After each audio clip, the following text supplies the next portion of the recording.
Today we're going to talk about sound transmission problems and some of the common things that people don't quite understand about sound transmission. The first is STC. That's the rating that materials are given for how well they stop the transfer of sound. STC stands for Sound Transmission Class. And the misconception out there is that if I want to have a private office or I want to have a conference room that people can't overhear through the wall, I just need to get a really high STC rating wall. The problem with that is sound works like water. It's going to find the weakest point and leak out.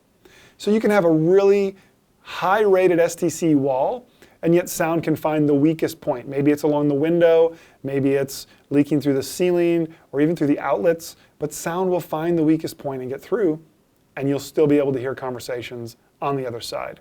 And so it's not just about having a high STC rating of a wall in order to get privacy in these offices.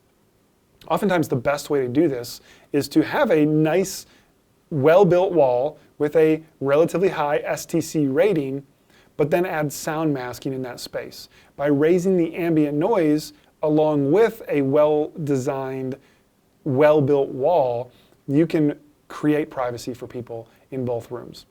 And so the other option here, sometimes you have it where sound goes up and over. It goes up above the ceiling tiles and then over into the next room.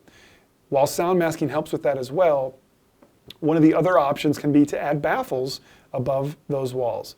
If you're able to stop the transmission of sound, whether by blocking it, absorbing it, or covering it, you're going to have a much more effective space that's much more private, and that STC rating actually works.